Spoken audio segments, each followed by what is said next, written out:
It was a real-life scare for Wendy Williams on Halloween morning. We've got a lot to talk about. Because the talk show host passed out live on air. Welcome back.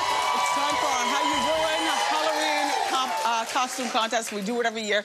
It's always a lot of fun. Let's get started. Our first caress.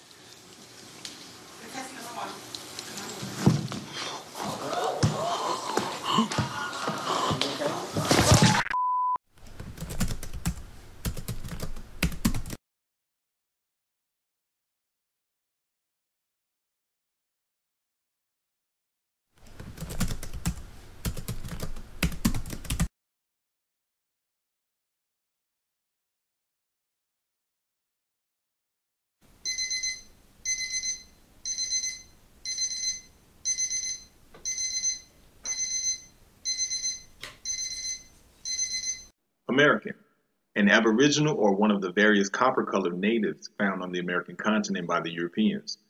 The original application of the name, Webster's 1828 American Dictionary of the English Language and 1936, Webster's unabridged 20th century dictionary. The Statue of Liberty is an icon of liberty in America. The statue was manifested in metal copper. Copper is the alchemical metal for the planet Venus. The original tone of the statue underneath the patina is brown as in a copper penny. The statue was a gift from the Frenchman and is symbolic of the true Al-Moroccan American woman. The American Al-Moroccan woman is the root of the human family, root, the Moabites. Copper corresponds to the copper color natives, Moors, Al-Moroccans, Americans, the original people. Note the correlation of the word Al-Moroccan and American. The correlation of copper is as follows. According to the biblical divine scriptures, man was manifested in the flesh on the sixth day of creation. See the book of Genesis. The sixth day of the week is Friday, ruled by Venus. Vernes and Venus are the same. Vernes means Friday in Latin. Friday is a holy day all over the earth. Copper is the alchemical metal for the planet Venus. Sixth day, Vernes, Friday. Therefore, it is obvious upon reflection that the copper-colored natives, Americans, Al-Moroccans, Moors are the first people formed in flesh and are the aboriginal and indigenous people of America. Al-Morocco and Al-Morocco is America, is the heartland of civilization on the planet. The American Al-Moroccan people, as defined in Webster's dictionary, are any one of the various copper-colored natives found on the continent by the Europeans. The national identity Moor comes from Al-Moroccan, which is contemporarily called American. The Americans, Al-Moroccans, copper-colored skin contains tyrosine, which is a copper-containing enzyme. The ions of this copper-containing enzyme with other natural structures interrelated is the only substance in the body that qualifies an organic semiconductor through neural network structures that function to absorb and decode electromagnetic waves.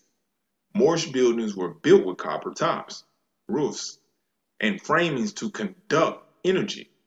Some are still seen today in the historic sections of many towns and cities. These correlations are obvious evidence that the true Americans, Al-Moroccans, are the original people manifested in flesh. Why is the Statue of Liberty green now? Over time and exposure to the element of air, copper oxidizes and turns to patina, which is a pastel green, the color representing the planet Venus, the true light bringer. Notice that in the hand of the Statue of Liberty is a torch symbolizing light. Thus, the Statue of Liberty is symbolic of the copper-colored Al-Moroccan American woman and Venus, the light bringer. Unfortunately, many have codified Venus, the light bearer, as Lucifer, and have codified Lucifer as some negative entity or in a negative manner.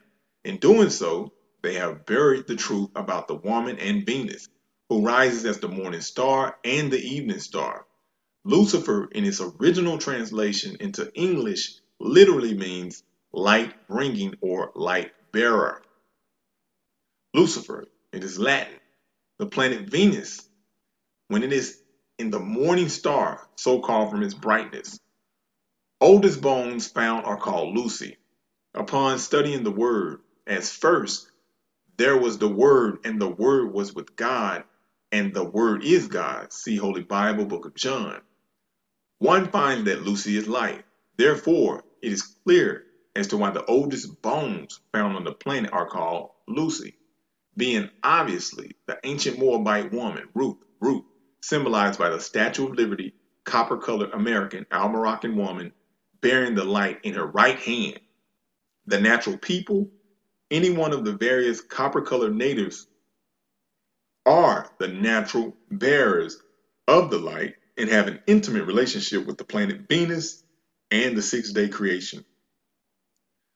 The recent and multiple affirmations of Moors being the Aboriginal and Indigenous people of America, Morocco, which includes North, South, Central, and the adjoining islands, support the statue and the corroborations as set forth herein.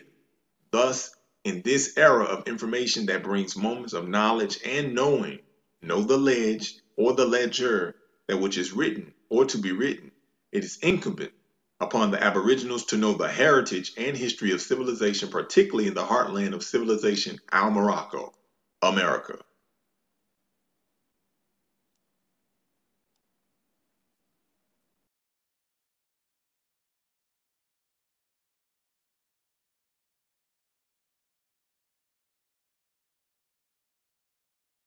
This is about how the American/Babylonian woman of today is the man's enemy. The American-minded Babylonian woman of today is the man's enemy. And why do I say that? Because a lot of women today, women has always been very powerful in a subtle yet spiritual way. And our power is kind of like we're behind the scenes, but we're running the show at the same time. That is the position of a woman. We are very powerful, even though most will say we're the weaker vessel. Yes, we are. Physically, we are not as strong as men. We are not made in the same genetics and, genes, makeup as the man. They are physically dominant, physically stronger. But spiritually, the woman holds so much power. Now, that power can either be used for good or evil. And a lot of women in today's society are using their power, their position, their Yah-given power for evil. They're using it to manipulate and control and seduce men. And in this Americanized culture we're living in today, the media supports that. They design the women. And I'm going to speak particular, since I'm a so-called black woman, I'm going to speak about the black women. America has designed the so-called black woman to be stuck up, obnoxious, selfish, self-absorbed, all about herself, all about her desires. The media and the culture around us gives us so much support and empowers us in every way. It idolizes us, over-sexualizes us, it worships us, it always empathizes and are sympathetic to the female's problem, to the woman. And with this type of power, with us having this machine behind us, a lot of us are destroying nations. We're destroying our nation. We're destroying our household. We're destroying the man.